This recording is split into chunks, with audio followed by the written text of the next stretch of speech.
Okay, I think we'll make a start. So thanks everyone for joining today. Thanks for taking the time over lunch.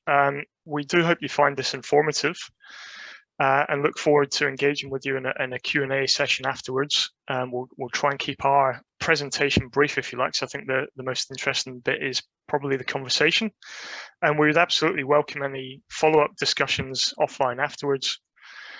My name is Ian Stewart. I'm the Office Director for Buro Happold in Edinburgh, and I led the structural engineering design on 10 George Street. 10 George Street is a BCO Scotland refurbished and recycled workplace award-winning project, and very much one that the entire project team is really proud of, and which is delivered commercially for our clients. The plan was always to hold an event like this in the window between the project completing and being occupied, and hopefully kind of showcase some of those spectacular views from the top of the building in the flesh. But for a number of reasons, which I'm sure you can all imagine, we haven't quite been able to facilitate this. We thought that now is quite a good time to showcase the project. It goes forward to the BCO National Awards on Thursday of this week. And maybe as we all perhaps start to reoccupy our offices again. And also, you know, in terms of the local context, there's the St James Centre nearest completion, and no doubt triggers some similar adaptive reuse considerations for a range of building stock in the city. And indeed, across all of our cities and the full range of our multi-sector client groups, we are rightly seeing an increased emphasis on understanding how we can reuse and repurpose existing assets, and we believe that 10 George Street is a really great example. So today we've assembled key members of our team to talk through various commercial and technical aspects of the project, and we'll finish, as I say, with a Q&A session at the end, where we'd invite any questions that you might have, and I know you've already submitted some on your registration for the event. So without further ado, I'd like to introduce our panel. We have Peter Balfour, Investment Director from Francaise, who were the real estate asset managers on behalf of Sam Pension, who own the asset. Stewart McMillan, partner at Cushman and Wakefield, commercial agents and also project managers. Lyle Chrystie and Carol MacBain of Reiach and Hall, architects, and also the original architects for the original build of 10 George Street. Not Lyle and Carol, that is, as I get kicked under the virtual table. Paul Epton, Senior Project Manager at Robertson Construction, main contractors on the project. And Ali Moore, who was Construction Director for Robertson's. He did actually work on the original project, so very much a personal project for a number of us. So without further ado, I'm going to hand over to Peter and Stewart, who will frame the origins of the project from a client side and commercial market point of view. Thank you very much indeed, Ian. That's much appreciated. Sorry, can we move the slide forward? That's great. I'm going to talk about the investment objectives on behalf of our client. You may, there we go. You may be unfamiliar with La Francaise as a name in the UK, but we are better known in France as the asset manager of 56 billion euros of assets under management, of which about 50% is actually in real estate, but only 2 billion of that is actually in real estate outside of France. So we are a big player in Europe, but not so big in the UK. We're headquartered in Paris, but we have a total of 13 people based in London, 7 involved in real estate, and we have a team of 6 people involved in sustainable investment research.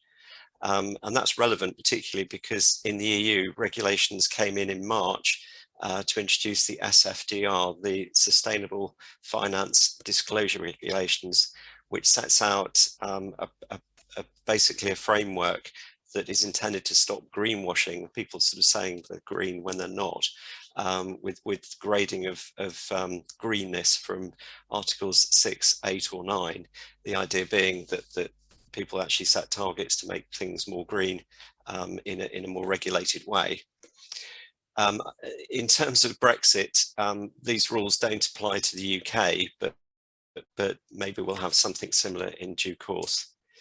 So my remit is to, sorry, if we move on again, that's better, right, sorry, is to look at the investment manager's view on this. And our client in this particular instance is a third-party client, an institutional client, rather than a retail investor client of La Francaise, and one which we've worked with for a number of years, from my point of view, going back to 2007. Their view on life is that they like to buy buildings with a view to value protection. So they buy in core locations. They want regularly configured and market sort of orientated buildings so that they actually are fit for purpose. And they want top specification buildings. And the intention there is that they will generate a long-term sustainable income by letting to tenants on a long lease of 15, maybe historically 25 years, with strong tenant covenant and limited capex, so that they can sort of happily take an income stream. They bought the building in George Street in 2006, and at the time it was let on a 25-year lease from 1992 to Ernst & Young. And produced a very good income stream during that period from what was one of the few framed buildings of modern construction in George Street. Obviously, being a World Heritage location, a lot of the buildings are a lot older. So we came to sort of think about the future of this building back in 2013 and had a conversation with Ernst & Young about their future plans, and we've quickly came to the conclusion that this wasn't going to work for both of us, in the sense that they wanted a brand new building, and it's very difficult to provide a brand new building with the tenant in situ. So we had to consider our options going forward, and took a sort of from an investment manager's viewpoint, took a review of the building. And I think with the shortcomings of it were that it had a very small reception from its 1992 version. It also tended to have a front and a back, and there was some, ideally we wanted bigger floor plates to improve the building. Equally, the top of the building was a little bit hampered by a reduction in the scale of the floors, and also a little bit of solar gain from a sort of slightly greenhouse type of construction that was used in the original design. So the step there was really to move forward to find out some market facing analysis of how we would deliver a long-term tenant in a building of this type, what we needed to do, and what needed to be provided. And in particular, I would highlight that if we want to get a 15-year lease, you know, the tenant market is expecting you to come along and say, well, actually, I've got, you know, the components, the lifts and the plant that actually has got warranties that go on for, you know, 10 years, so that they don't have major repair costs. You know, they want to know that they will be sort of prestigious and had some of the well-being factors coming into the design. Equally, from you know, the cost aspect of all these things, we needed to maximize our position in terms of planning, trying to actually get more building out of the envelope of the site, in order that we could achieve a viable solution. So I think there were commercial drivers in there. There were also sustainability drivers as well, because I think the tenant market took on sustainability far quicker than perhaps the investor market.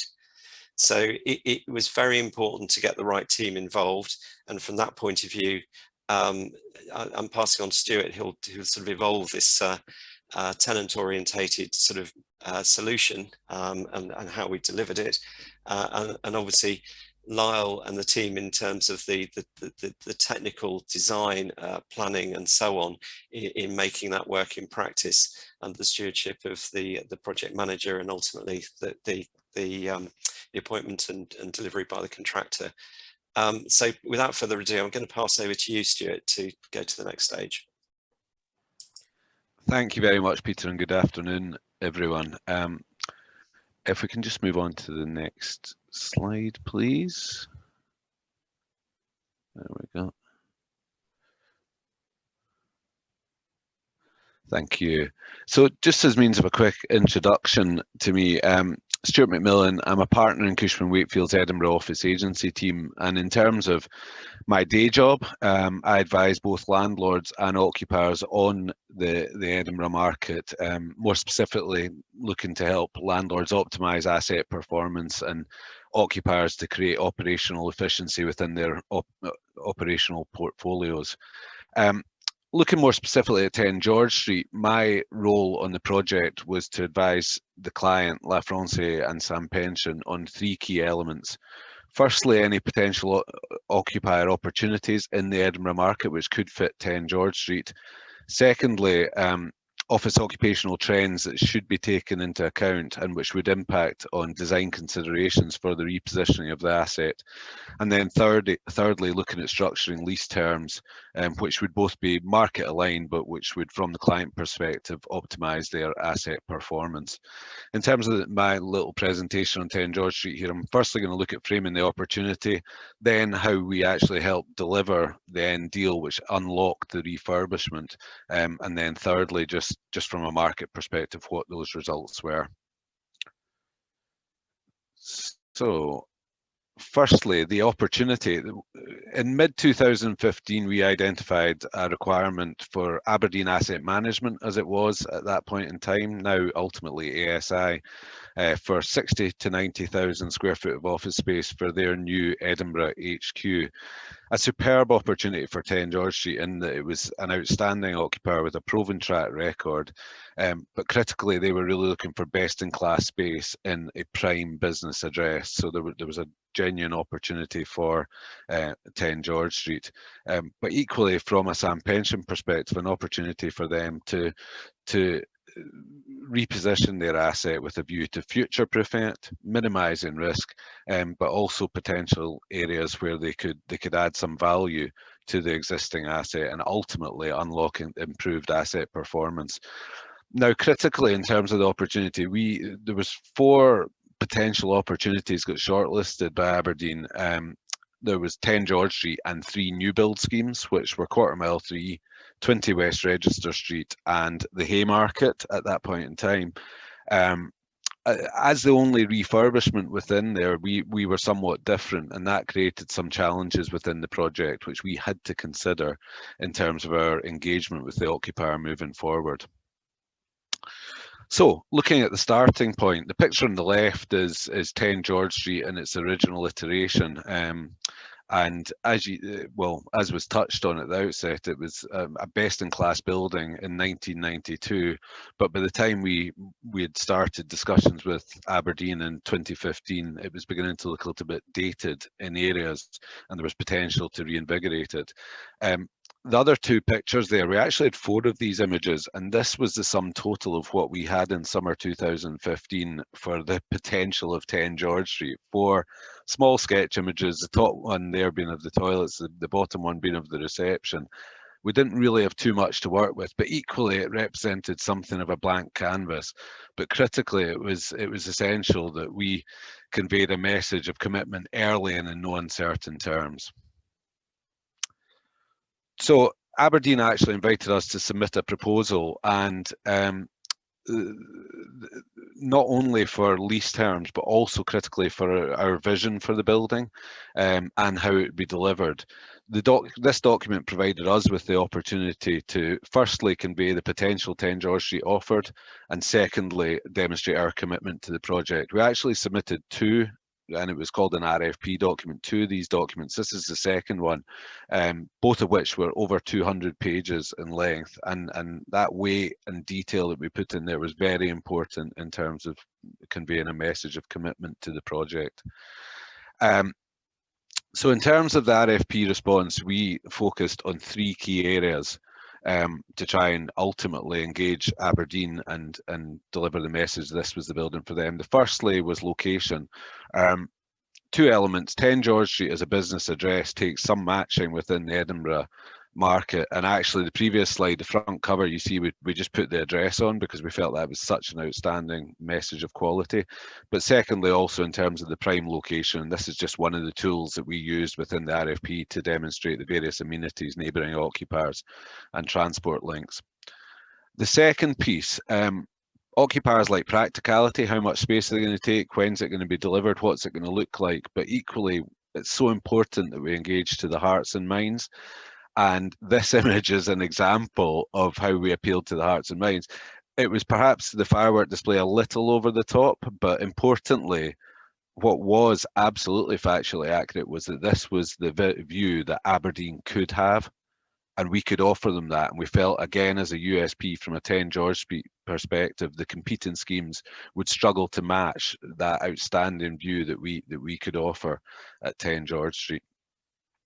And then thirdly, going back more to the nuts and bolts, ultimately it's a proven track record. For any occupier, delivery of the space on spec and on time is absolutely critical. It's no use getting a brilliant building 2 years late.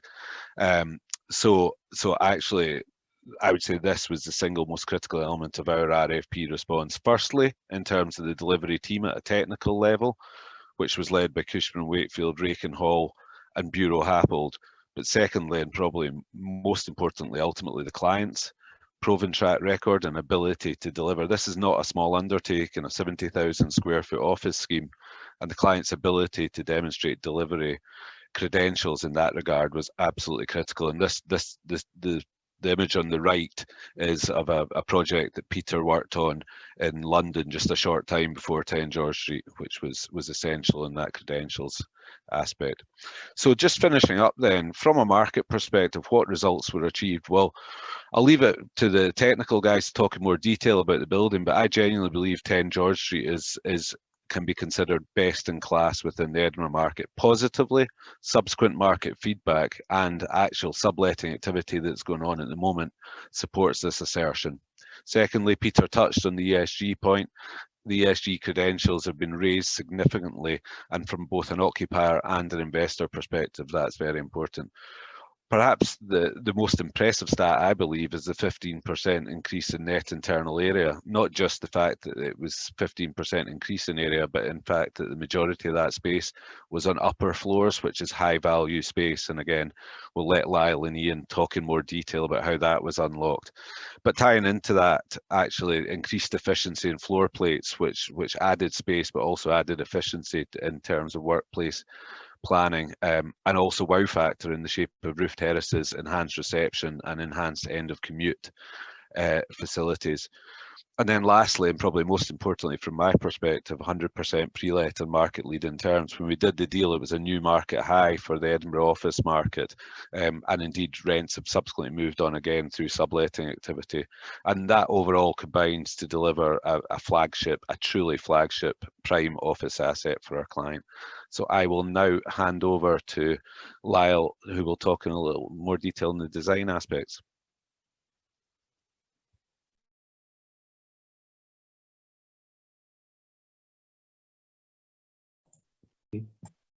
Sorry, everyone, I was mute. Can you hear me now? Everyone else is mute. Hello, everyone. Thank you very much for coming along today. And good afternoon to you. Thank you, Stuart. So the challenge we had was how do you deliver that? How do we reinvent a building that the practice is very proud of, and that was one of the first RIB awards the practice has secured. So at the same time as being proud of it, we recognized that it needed attention. So how do we maximize its value? How do we reinvent it? In the Edinburgh office market, it would be known as the Ernst & Young building. So for letting speculatively, it needed a new brand. And then how do we help to secure the premium tenants at leading rental levels? As Stuart mentioned, it achieved a new high in the Edinburgh market, but it was a second-hand refurbishment project. So how did we do that? My clicker's not working. Can I have the next slide, please? Thank you. Alongside that is why retrofit? If you're pursuing the premium rental in the market, is there not risk in retrofit? But there's a good fact sheet published by UCL in London that a retrofit can be cheaper. It will have reduced lifetime carbon emissions to do with the embodied energy being saved. And as demonstrated in this project, it can be up to 45% faster than the new build version. Next slide, please.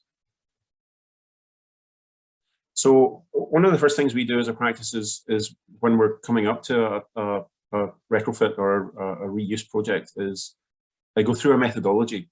So establish the functional requirements, identify the project's anticipated outcomes. So what we were trying to do was to take the existing building, rebrand it, and achieve a best-in-class outcome.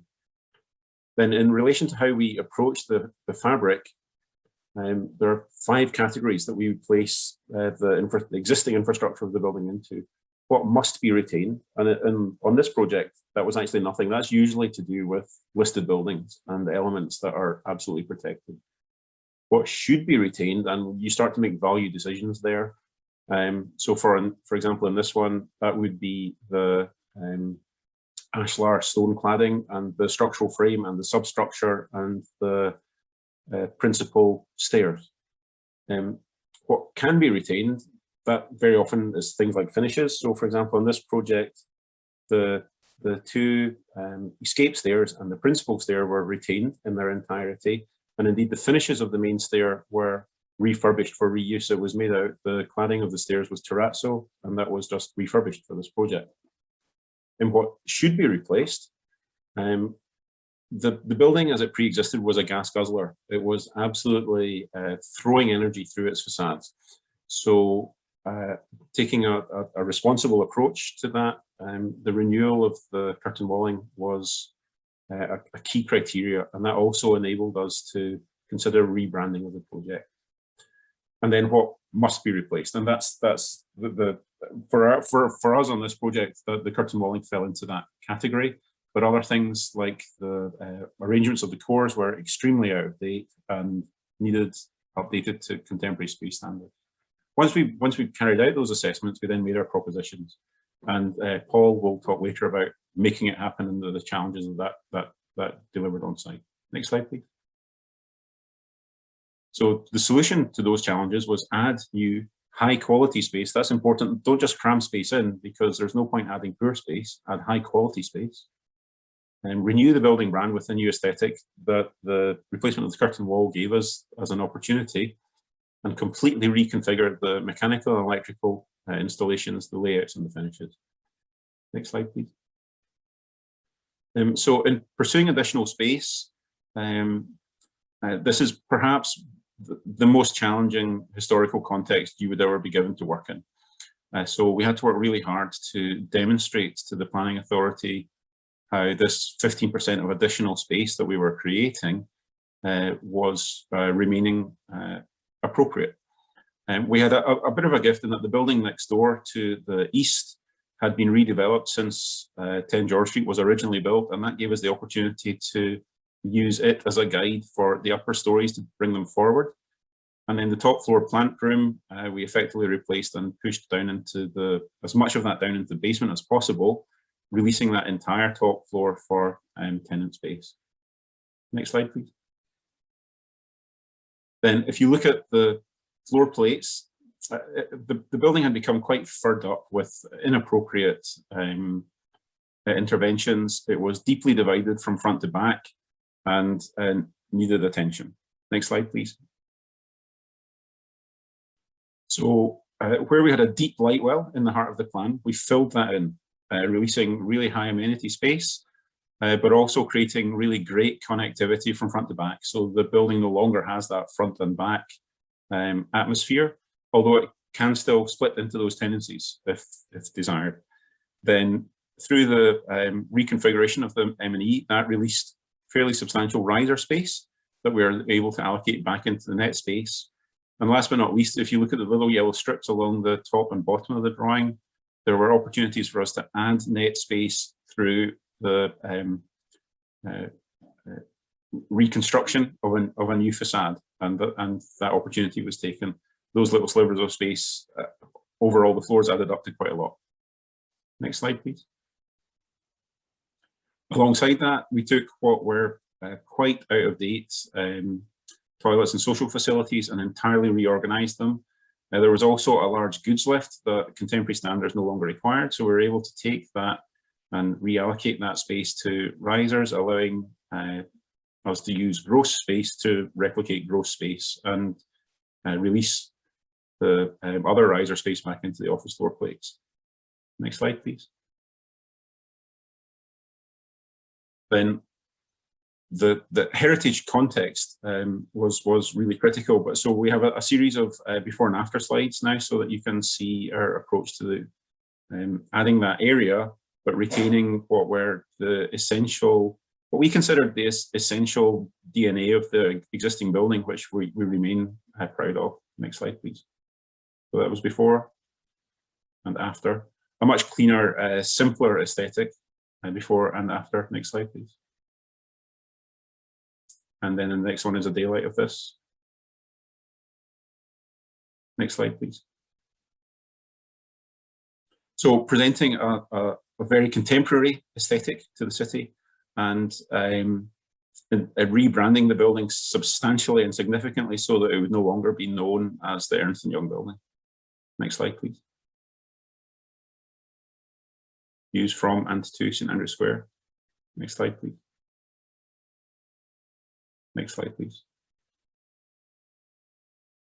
So we're really content that the external branding has been successful, but we're equally as proud of the interior reconfigurations. So as well as adding net space, we were also encouraged to reconsider the reception and take some net space away so that we could release volume, so a new reception would be created commensurate with the stature of the building. So what you're looking at now was the original reception. Next slide, please.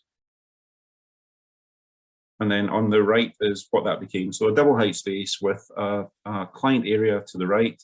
The ground floor is capable of occupation as a client suite if you go through that party wall into the ground floor office space, but just an entire rebranding that brings the reception up to a contemporary standard. Next slide, please. So again, before, next slide, please. And what it became after. The office areas and the, interestingly, the basement area was a really important piece of the scheme as well, because that's where a lot of the additional social provision for contemporary commutes is incorporated. Things like journeys to and from the office on bikes, population with showers. So we took away some parking spaces, reconfigured the basement significantly, but also entirely reconfigured the materials and finishes of the offices. Next slide, please.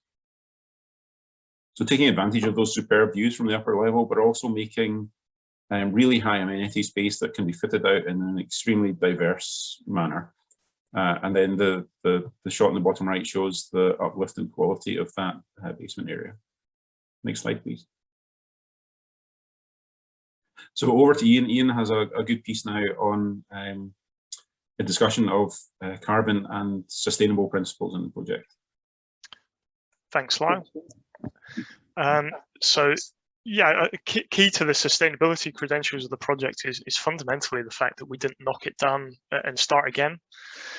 So through retention of the existing structural steel frame, we've been able to reclad and extend, as Lyle pointed out, with an additional story and effectively create what looks, feels, and critically performs like a brand new building. The key structural modifications included the demolition of some of that existing first floor slab and frame to create the entrance space, demolition of the existing lightweight roof structure and parts of the plant enclosure at roof level, construction of the additional story, which included additional accommodation and plant space and plant screening And through careful analysis of the existing structural frame, we actually managed to do that with no strengthening requirements to the existing columns and just some limited localized beam and end connection strengthening required to create the transfers for the step backs. So utilizing our embodied carbon calculator tools, which is a norm for Buro Happold, regardless of whether the project is new build or adaptive reuse, we're able to demonstrate that the structural embodied carbon rating is in the A to A+ sort of range in accordance with the iStruct's design guidelines.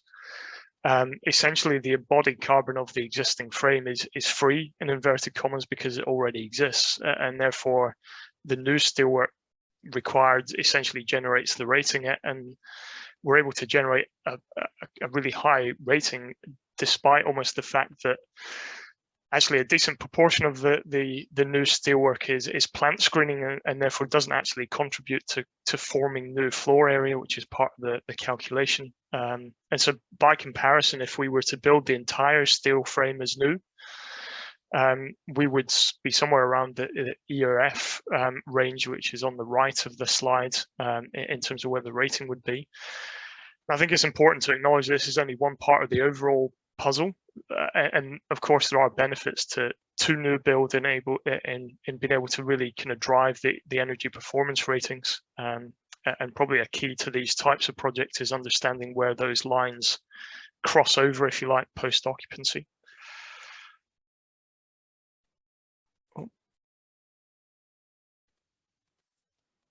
Sorry, one slide too many.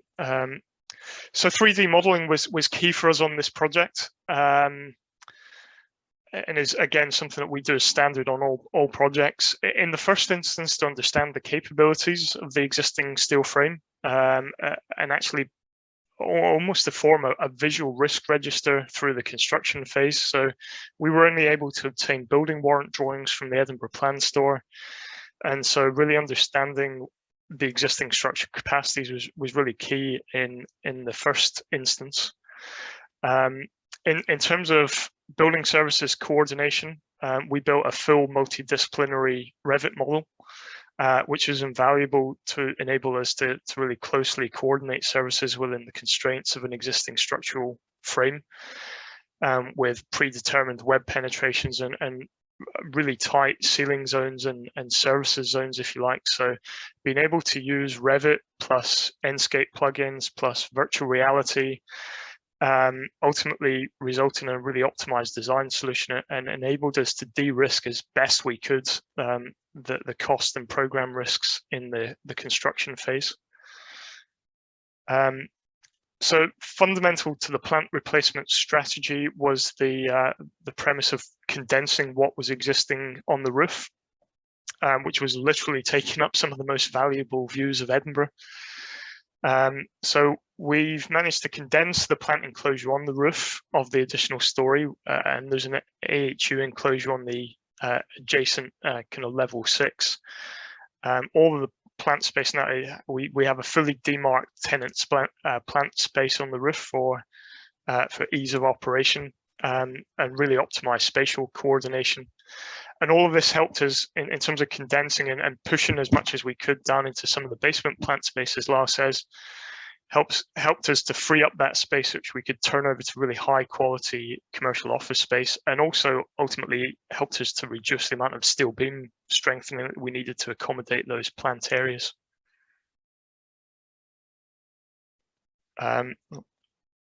Sorry, a bit quick off the mark again. So sorry, just in terms of a summary of the MEP system. So the MEP systems were completely replaced throughout the building to provide equivalence to new build performance and efficiency standards, and fundamentally to ensure compliance with BCO standards. In terms of flexibility, we've got BCO zones aligned to the planning grid to enable fit out of the cellular space with minimal modifications. The systems are designed to work per half floor plate, which provides maximum flexibility for subletting. And we now have a demand control VAV fresh air ventilation system, which improves the energy efficiency and provides potential for sequential air purging, which in a post-COVID environment has, you know, a little bit more emphasis on in terms of ventilation, hygiene, and user comfort. So just a whistle-stop tour of some of the key engineering elements of the project there. I'm now going to hand over to Paul Epton from Robertson, who's going to run us through some of the construction phase challenges of the project. Thanks, Ian.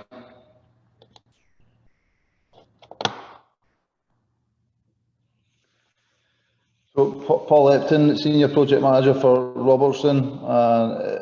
In the background was the photo of 10 George Street when we arrived.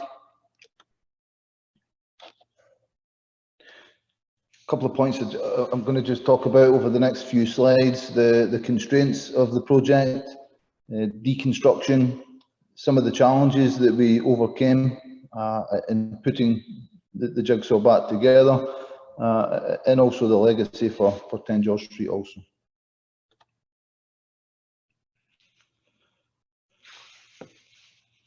Our remit for this project was to create the best offices in Edinburgh with a full curtain walling replacement and the addition of 2 floors. I say 2 floors because we had to take one off to put it back on because it wasn't structurally capable. We had significant structural alterations, a new substation, and a shell and core fit out. One of the main challenges we faced on the project was the logistics involved with delivering the works. Every elevation required a different solution, and we often had a plan A, plan B, plan C, and sometimes even a plan D, because of the challenges that we faced. But we're well versed in that. On the slide here demonstrates obviously the busy locality of the project. We've got the dome on one side with all of their deliveries, which at that point were very significant. We also had the bank on the other side, which were very adverse to any noise and vibration, which posed significant challenges for us in that regard as well. And we also had the busy Rose Street Lane on the south there. We probably had somewhere between 30 and 40 trucks passing by there on any given day, and also the generous deliveries at that point as well. And that's before we touch on George Street. So on every side there was a different challenge and a different challenge to be overcome.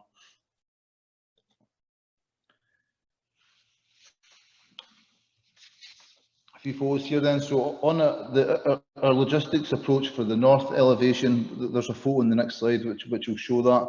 Was for a pavement gantry which allowed safe pedestrian access, and it also allowed us to take deliveries to the site without interfering with any of the neighbouring operations.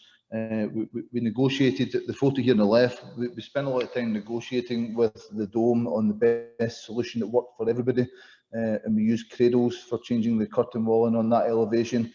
That allowed us to keep the delivery space below free, and whenever deliveries were taking place, we just stopped works to facilitate that. We had quite a lot of meetings with the dome to make sure that they were on board with everything that we were doing, and of course no surprises as well. On the south elevation there, it's Rose Street Lane. This is the area where we had sort of 30 to 40 trucks coming through every day, and with no site area there, we had to think out of the box a little bit. So we ended up installing mast climbers on that elevation. We had to install them on a night shift so that it didn't interfere with any of the neighbouring operations. But it was very effective, and it worked very well. And then on to the east elevation, we were actually neighbours with Sainsbury's deliveries there as well at that point. So we used a mute for the high level curtain walling installation, and when that was completed, we actually had to put a cantilever scaffold in there to complete the render works. So I think I've been through most access solutions that would be on any given project, and we adopted most of them here with very good effect, I must add as well. Our approach to the project, it was very much deconstruction. We had to take apart the slab slowly with consideration. The photo on the left there shows our elevation on George Street. We were permitted to put a crane up every Sunday, but we had to plan that 3 months in advance. So that was quite challenging. We had to have lots of backup crane lifts because you're dependent on the ideal weather to facilitate that. And then we had a gantry at the bottom there, so we always had access for pedestrians to come through when we were carrying out our works. But the cranes initially were problematic, and we had to overcome that. The photo there showing the steelwork. So when we had the crane, we were taking apart beam by beam and column by column, and it was very much a deconstruction.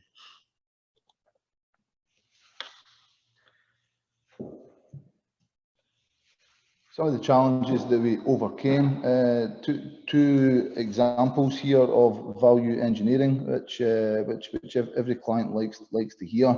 The one on the left there, it was something that we worked quite closely with our friends at Buro Happold. The original intent was for plates to stiffen up the beams.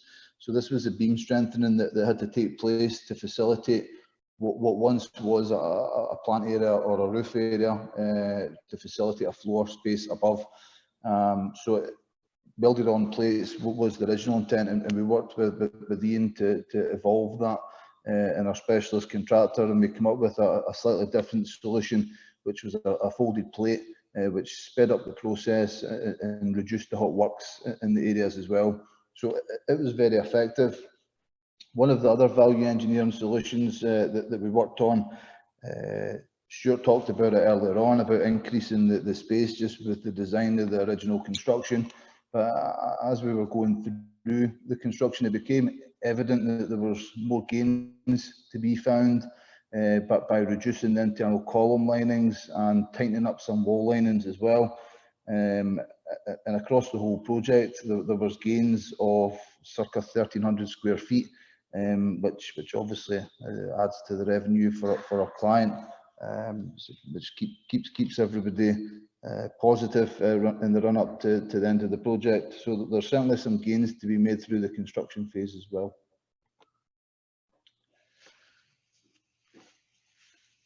The photo on the left there shows our highest slab level for the floor. Now, for us to pour concrete at that level in the centre of Edinburgh brought about some logistical challenges.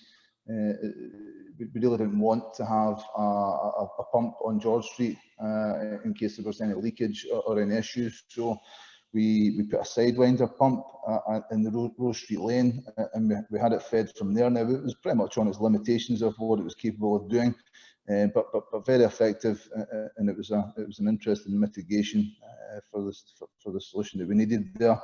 And then the photo on the right, whilst it's quite picturesque, coming into the festival embargo, we obviously have to plan quite considerably for this, and we lifted up a spider crane, which helped us during the festival embargo. For those of you that are not aware, you're not allowed any big deliveries or any cranes or any road closures throughout that period in key areas of the town, and of course George Street is one of those key areas. So we lifted up the spider crane and we worked our way up there through the festival embargo.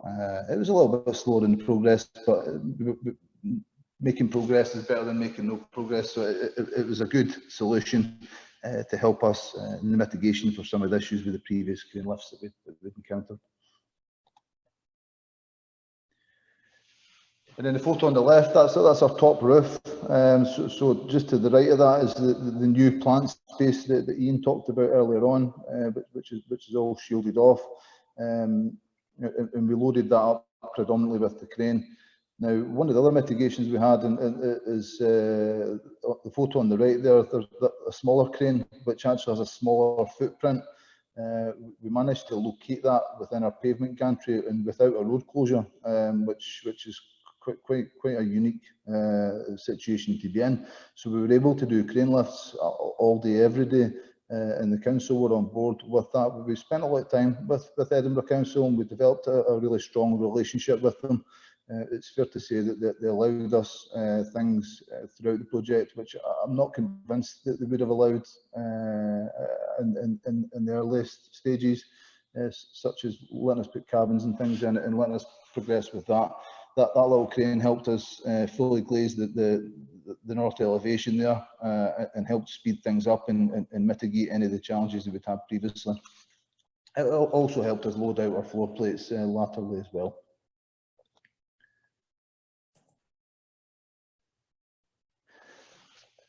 Certainly, our legacy, I think you've seen it through the rest of the photos that the guys have kindly shared, and the end result is quite special and on a personal level.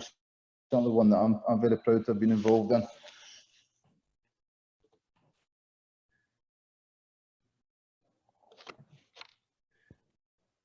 Which takes me on to my final slide. The end result, to get to that place, it took leadership and teamwork and a real can-do attitude across the whole team. We worked with very well collaboratively with the design team. We did have challenges, we did have some obstacles, but we navigated our way past them. And for me, we definitely re-energised an old building into something quite spectacular. I'll just pass you on to Carol now. Carol MacBain. Thanks very much, Paul. I've been tasked with doing a bit of crystal ball gazing of what's the future for this office and what's the future for 10 George Street. I think obviously one of the key things that's going on at the moment is City of Edinburgh Council's current proposals, which will enhance the immediate environment at 10 George Street, and that can only help to support the best-in-class space that this refurbished building was before and is again. But so really, I think more looking at the bigger picture, what about the future of the office? I think the COVID pandemic has accelerated a lot of trends that were already emerging. And so I think three key aspects that I'm going to talk about are the physical aspects, technological and cultural aspects of the workplace. And a lot of these things these slides are based on a recent study that was published by NLA called Work London, and that was published in May this year, and it offers a more balanced and considered view, I think, because it's based on 14 months of feedback on how the last year has been.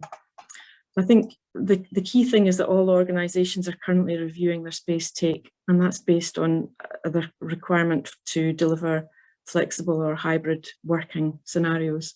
I think there's a realisation that space is going to have to work harder to make the office preferred destination and to retain and attract talent and staff.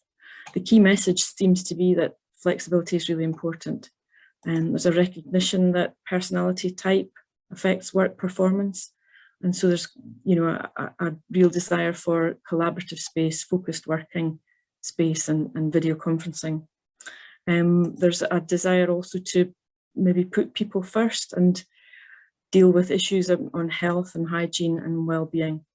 There's definitely going to be more cycling and walking to work, so there'll be a need for cycle storage and showering facilities, and potentially people might choose to use stairs rather than lifts, just being a bit nervous about enclosed spaces.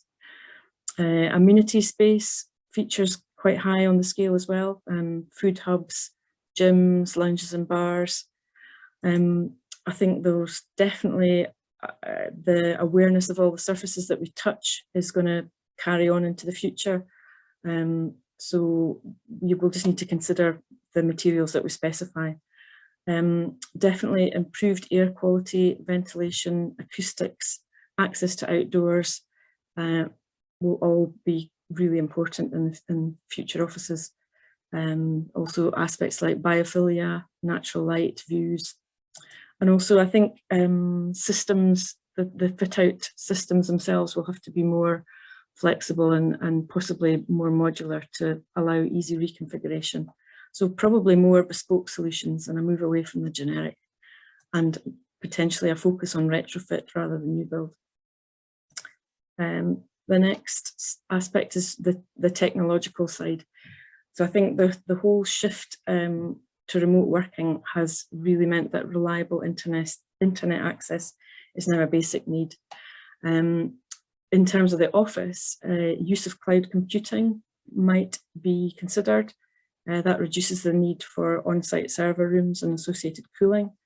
Also, there might be a reduction in need for hardwired connections. So that's got implications for removal of raised floor zones, for example. There are lots of evolving mobile technologies, virtual backgrounds, AIs, and robotics that will all, I think, start to come to the fore to support the hybrid model of working. But how do we ensure digital equality? So we're trying to avoid a two-tier culture when maybe not everybody in a meeting's in the room. And so I think there'll be potentially better VC technology to maintain a balance. There are also a lot of apps being developed that look at tenant experience platforms and provide on-demand mobile and web access to local amenities and retail, ordering up food and for delivery. And there are also spatial analysis tools which identify optimum and safe occupancy levels. And as Ian alluded to, I think smarter air quality measurement systems and higher degrees of automation and no-touch technology, all of which will affect MEP equipment. The next issue to think about is just culture and community, because I think what the last 14 months has demonstrated that we've missed sort of in-person collaboration with the team. We've missed social interaction with colleagues and contacts. We've missed things like mentoring and training and learning, brainstorming opportunities, and just building working relationships. I think for the younger people, it's been quite detrimental because for career progression, because they're not learning by sitting next to their leaders. I think also the future office is it's become really evident that the workplace is a strong communicator for company brand and culture, and also just helping motivation and productivity. And at urban level as well, the cities, certainly streets, have just become really dead because office workers are vital for activating streets and town centres and just being able to be close to other cultural offers in the city. So just what are the outcomes, or what are the outcomes likely to be? I think it's maybe still too early to predict what the steady state or the new normal is going to be, and there'll be different approaches depending on the work sectors. I think there's definitely a correlation between steps to net zero carbon and more resilient and adaptable spaces. And going back to Stewart and Peter's earlier points about the ESG agenda, I think that's becoming to the fore for investors. So I think there's also potential that the physical and digital workplace is maybe able to support greater diversity and inclusion. But the key message seems to be to plan for flexibility and change. And as architects, we can help organisations to reconsider their space. I'll hand back to Ian now, who's going to just do the question and answer part of this session. Thanks, Carol. And yeah, thanks everyone for presenting. Just very quickly to wrap up before we move on to a brief Q&A session. We're very proud of this project. We see, you know, in society where sustainability credentials in all aspects of our life are coming much more to the forefront. We see 10 George Street as a great example of how we've delivered ultimately a product that feels like a brand new product, rebranded, efficient, modern in terms of its systems, capabilities, and the way it operates, but within the constraints of an existing building. And I think we're going to see much more of these types of projects in our towns and cities. So thank you very much for joining. Very keen to take any questions that you have at this stage. We do have a few that people submitted when they registered for the event, which we can use to kick things off. But in the first instance, very keen to see if there's anything from the floor, so to speak, on the back of anything that we've presented.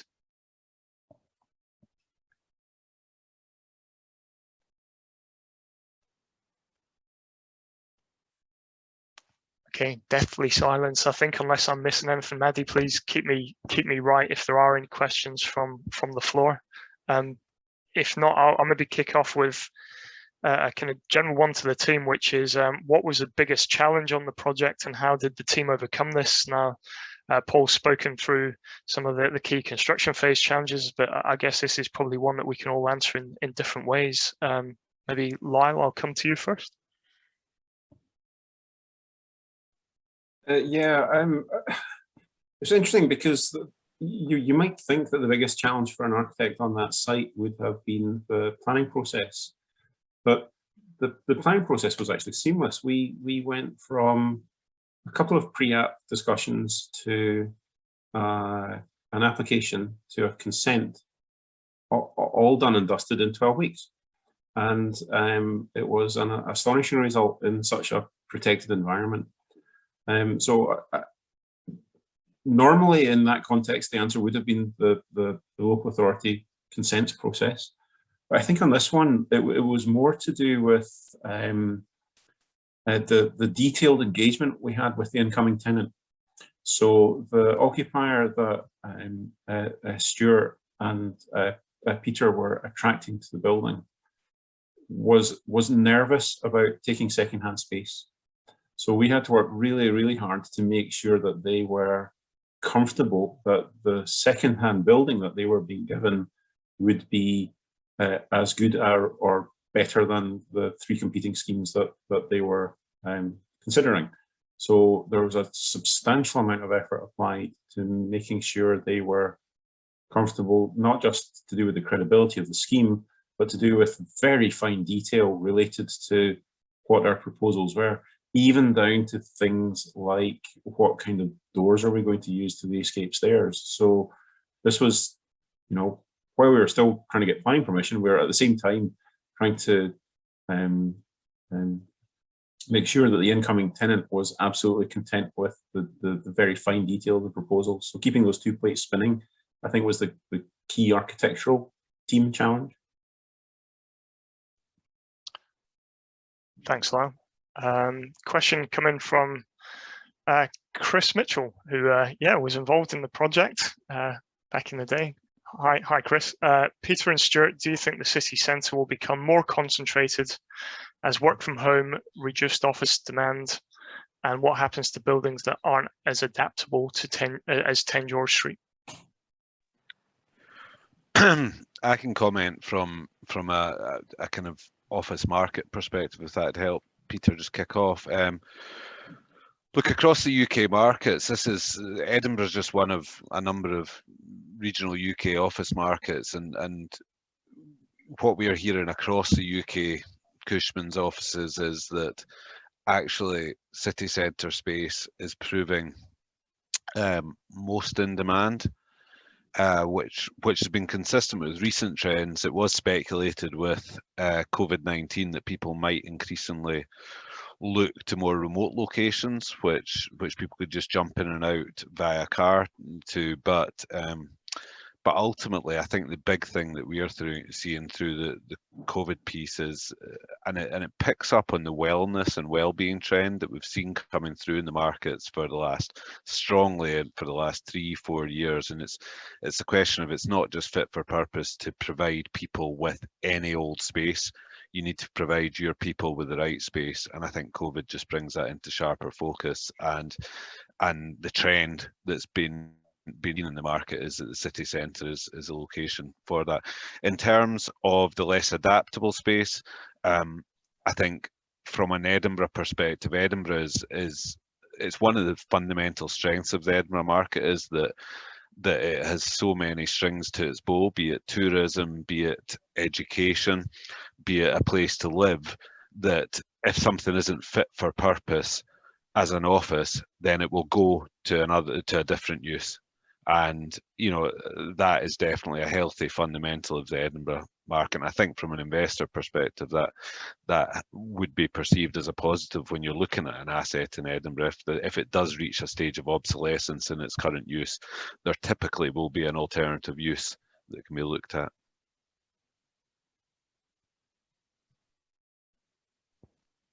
Thanks, Stuart. Peter, I'm not sure if you wanted to add anything to that. Yeah, I completely agree with Stuart in terms of the fact that I think from an occupational viewpoint and also from an investor viewpoint, there's probably a flight to quality. That it is coming back to these factors of well-being. That if you've got a mixed sort of week where you've got time at home working quietly, perhaps when you come into the office, you want a more interactive environment. You want to be able to sort of perhaps go out for a coffee. To go for lunch and to be in the city centre probably provides those kind of avenues more than an out-of-town location. So I think the kind of places that we're going to see offices are going to be lively. Maybe as well as city centres down in London, we're sort of seeing the hinterland, sort of the Islingtons of this world, if you like, where younger people like to live and work very close together, sort of becoming quite popular. And recycled buildings, old warehouses that have got character and features that sort of perhaps also provide a more interesting working environment than a kind of typical 1980s office building. So I think it is a changing world, and it is all about experience and well-being as well as functionality. Thanks, Peter.